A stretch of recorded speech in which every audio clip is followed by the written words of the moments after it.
Welcome back to Inside Sources. Today, I will be skipping the My Take segment because I want to focus on notable issues in the country in two very important segments. The first segment is going to reveal some deeper insights into the tax reform bill from a young Nigerian legal practitioner.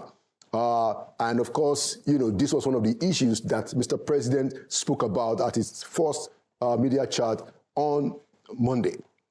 To join me in that first segment today, I'd like to welcome back to Inside Sources, Mr. Ibrahim Wali. Mr. Wali, welcome back to Inside Sources. Thank you so much. It's always a pleasure to join you. Thank you. Yes, thank you so much. So to start with, what did you think about the President's media chat on Monday? Well, I'm going to try to be as frank as possible. First of all, I felt like it was too patronizing. I don't think that there was enough specifics, and I don't think that it really flowed from a place of detailed reporting. I feel like at this point in time, what Nigerians need is an actual report of, the last 18 months of what happened, of ministry by ministry, departments by departments, in line with the budgets, to also look at how these people have actually performed. I think that it was supposed to really be an exercise that really looked at all the issues from rule of law, from the inflation rates and why the inflation rates have skyrocketed. Maybe talk about how you actually intend to take it down to 15% that was proposed in the budget. So I don't think there was enough specifics really. When he talked about corruption, and he talked about corruption using a passive argument. He said that removing the fuel subsidy was fighting corruption. But I don't think that this makes any sense. You fight corruption actively. The subsidy regime, one of the argument was that it was corrupt. Removing it entirely was only one out of the possible options. You could have actually tried to see if you could, rid it of the corruption and see if you can maximize it and use it for the benefit of Nigerians. But outright removing it can't be anti-corruption. And when they removed it, they didn't make these arguments anyway. There's been no institutional improvement in the way the Nigerian police operates or any of the institutions really. The EFCC, I as a legal practitioner, obviously, you know that I interact with these institutions a lot. There's not been any improvement in terms of rule of law, or, in fact, I think the opposite is the case, and we've been seeing a series of arrests, a lot under the Cyber Crimes Act, a lot under the defamation laws. We saw what happened with the protests. A lot of people actually got killed, especially in the north. Nothing really was said about it. Even the stampede issue was only glossed over. But I think hunger was the primary cause, not disorder or anything of that nature. So I really don't think that the president spoke to the common Nigerian. First of all, it is their duty, and they promised, and they actually have a report out with KPIs to tell us what ministers, their ministries and their performance. It is their duty. I remember one of the essays, I think, on policy. She came out. She said that they were going to do. I think they were going to do it 3 times or 4 times in a year, and all of them. Madam Hadiza. Yes, Madam Hadiza. But so it is their duty, first of all, to actually give us these reports. But asking journalists, seasoned journalists who ought to have, I think, covered a lot of what has happened in Nigeria to, tell them the ministers that are underperforming, and they couldn't. I think that it's just that culture of. It was monarchical in a sense. It didn't look like it was a democracy. In a democracy, you should be able to actually confront the president. And obviously, the way that they've run the government is generally monarchical, because these reports aren't supposed to be really something you schedule over time. You have to propagate. It ought to really be often. I can't remember when last I really got a detailed report from my president or something that's direct to me, that's really not choreographed and arranged in that way. So I think that it didn't help. I don't think that was a communication for the average Nigerian, frankly. We can go, into the arguments themselves, but I don't think that on the surface it is not. I just wanted to, to tease off the conversation with that. I wanted us to focus on the tax reform bills, and during that interview also, the president came out very strong on that issue and said that there is no going back. Yes. So my first question to you is that what do you consider to be the rather more germane issues in that tax reform bills from your own analysis of it? So first of all, again, with the lack of specifics, the president spoke really aggressively about the tax reforms, but there wasn't specifics. And these are 4 bills, by the way. I expect the president to really dig into the bills and actually connect it to how it helps, different classes of Nigerians. But for me personally, I think that the most, absurd introduction to these, to the tax system in Nigeria is the increase in the VAT regime itself, the rate itself. I know that the governors are arguing about the derivation and the collection and all of that. That might be an issue, but my own primary issue is the rate itself. The argument is that the rate should actually reflect the global average. But when you look at the global average when it comes to the minimum wage, living standards, when it comes to GDP per capita, you see that we're not quite close. So if we are not close, I don't see how we will suddenly use that metric for the VAT mechanism. I think that going by that analysis, it should actually be reduced to maybe 5% or 3.5% because it's probably closer to our reality in terms of our GDP per capita, in terms of the earning capacity of Nigeria. So I don't think any bill, any tax rate that is increased now helps Nigerians. And you have to understand that in the VAT particularly, they argue is a consumption tax. So it means it is actually the citizens who actually pay it at the end of the day, the final consumer. Right. The companies who actually help the revenue service to collect and remit, that is their duty. Yeah. It is actually you and I who pay. And the argument is that the VAT-intensive sectors are non-essential sectors.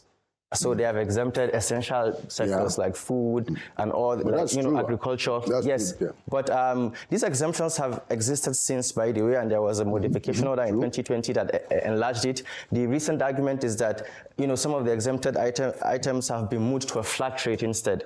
I'll come back to the flat rate argument. But even the argument that these products are non-essential, if you look at the top 10 VAT-intensive industries, you see telecommunications, general ICT, right. You would see the manufacturing sector, you see the financial sector, all these banks, right. So I don't understand how you want to move an economy into the future. When you look at one of the aspects of their policies, modern economy, and you're saying that telecommunications is non-essential. So people should pay VAT on it. And if you tell Nigerians to pay VAT on MTN, Airtel, Etisalat, Glo, to pay on First Bank, Union Bank transactions with the electronic money transfer levy and all those things, taking it off Agbalumo and lettuce in the street doesn't help anybody. It's just finesse. Only big companies can actually, utilize the impute VAT mechanism. What it really means is that, okay, if you're in these sectors, these exempted sectors, or these flat rate sectors, for all the money that you spend in buying your own products, your own inputs, to do your output with, right. Some of the products you actually have to pay VAT right. on it. So you're expected to calculate that VAT, and then, maybe when you're paying your tax, or maybe with the Nigerian Revenue Service, you send it to them and you get a deduction. And that is supposed to prevent you from passing it on to the consumers. First of all, there's no mechanism that prevents it. So it is arbitrary. It's at the discretion of this company. Secondly, you have to understand that VAT, and if you look at the, industries that actually generates VAT, you see that it requires serious formalization. You have to actually have, proper invoicing system so that you make your returns. So it is actually only those, companies under the flat rate who have these systems who can benefit. And you can't even measure whether they didn't even pass it on all the same. So the small companies who are exempted in the first place, don't even have these mechanisms. If you look at the report, you see that about 93, 94, 95% of Nigerian companies are small companies. They are informal companies. So they don't even have invoicing systems such that they can, calculate their impute VAT. They will use the local system. I paid this amount, and I'm going to charge this amount because it covers this, and I think this is my profit. Nothing about the input VAT mechanism. So it is the same companies, big companies, who can benefit from them. I don't see how there's nothing in the provision in the laws that actually helps the common man and small companies. But what about the fact that the pay taxes and everything is already actually almost removed for people who are considered to be vulnerable and low income? Yeah, it's just removing what was in there. Even small complaints too. If you don't make more than, if you make less than 10 million, I think you don't have to pay it. No, it says that if you have a turnover of 50 million naira minimum, and then you have at least 250 million naira in asset, in fixed asset, then you are a small company. That is in the proposal. But in the current law, if you are turning over 25 million naira and below, you're already exempted as it is. In the current law, yeah. Yes, so you have to understand that, for the majority of them, it is an exemption that already exists. But it's not enlarged. Yes, to 50 million naira. Yeah. Here comes the problem. In the current system, 50 million naira to 100 million naira are usually medium companies, right? Or rather 25 million naira to 100 million naira medium companies, right? These medium companies pay, in turnover. These medium companies pay a 20% rate of CIT today.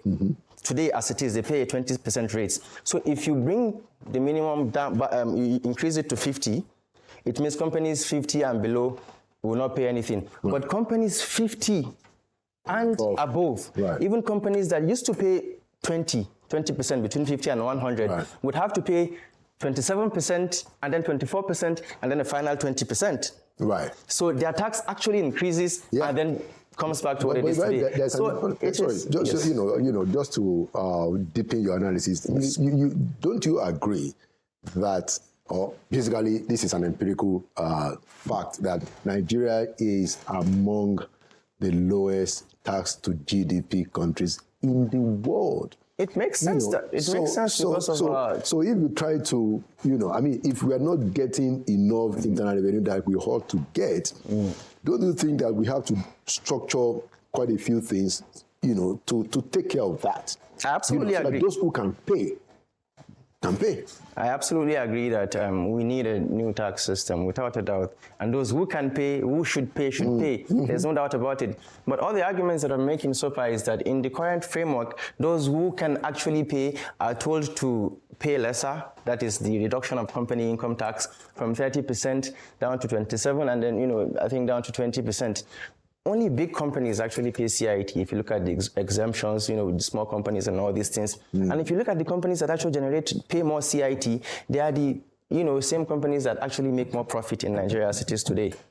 There's only a few industries that actually post profit. And these same industries are the ones who, pay the higher CIT. So they're saying reduce their CIT for them so that we can attract similar companies. Yeah. Right? So that's that on one side. So that's a reduction on that side. And then you say VAT. And that is why VAT is a very burning issue for me, that the consumers pay, that I have to pay on my recharge cards, I have to pay on my bank transfers, I have to pay, it goes up. So it doesn't align with, what they claim. All right. Now, but besides VAT, do you have any other, critical views about the full tax base? Oh, definitely, especially from a legal standpoint. There's a section in the Nigerian Revenue Service Bill that says that the laws themselves, or rather the Nigerian tax bill itself, that says that the provisions of the act itself supersedes the provisions of all tax legislations in Nigeria, whether it is from the state government or by the local government. So it's actually clearly states that it is whether all tax laws in all the tiers of the government. That is the word in the tiers of the government. So obviously it seeks to infringe on the constitutional powers of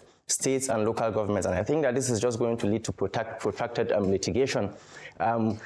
Already there's a portion of the law that they have already struck out. That is the portion on gaming and gambling and stuff like that. Yeah. The Supreme Court held that this is under the domain of state governments, and it is part of these proposed bills. So already parts of them are being chunked out. So if they proceed to court, this is how I feel like these things they're going to lead to these things, and that's just one issue.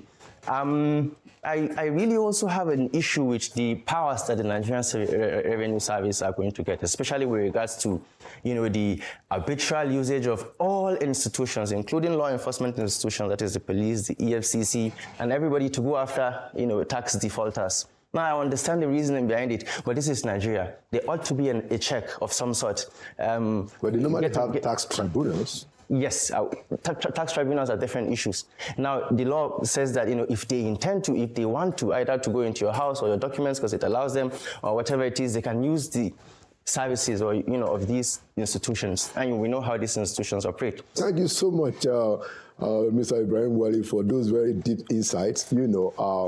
At least we both agree that we have to find a way to collect more taxes because our country is one of the lowest. From those who can pay. Yeah, for those who can pay. And then the tax ID thing, I mean, it ought not to be a concern, but I understand. Yeah, that's a vulnerable class of Nigerians that shouldn't need these things because. You don't know compliances. You don't just these are and there are penalties to failure to do these things. No, but the thing is that if you don't have income, even if you have a tax ID, if you don't have significant income, you're not supposed. It's not going to matter. That's the thing. Even for all those flat rate, exempt, and this, you are actually expected to comply, to send in a report that says that you are exempt zero. That it in itself is cumbersome, and Ibrahim, if you fail to do it, they can come through your tax ID, invite the police. Ibrahim, that is the global standard. But this is Nigeria. Yeah, we have to contextualize our laws. No, but it's important if we don't. If we don't take some of this, and I take your insights quite very useful. But there are things that we just got to do, but we have and then we should there are classes of people that should. No. What I think we should do, in my view, is that you just make sure that this thing we will all be alert when it's being implemented. We can't say that people shouldn't. I mean, we need to have everybody's data. All these things are. We have their NIN, we have their voters card. They have literally. Well, you must have their tax ID. Look. If you live in the US, so I live in the US, and when I was here, let me just get it. So I left the US in 2015. I had to come and take a job in Nigeria for 8 years. I still had to be reporting because I have assets. I still have to be reporting, even though I was not earning money. So all of these things, they are good for tax updates from my time in the UK. But now the thing is, I would agree to maybe a proposition that says that immediately you get your first employment, you're eligible. You must get a tax ID and failure to do it, blah, blah, blah. But to say that every single Nigerian at all times, I don't think that it is contextualized. Anyway, thank you so much. Thank you so much. It's a very good place to conclude that discussion. Thank you for coming it's always my pleasure. And thank you for your contribution and your very brilliant insights. Thank you, Laul. Thank you so much. It's my pleasure. Yeah.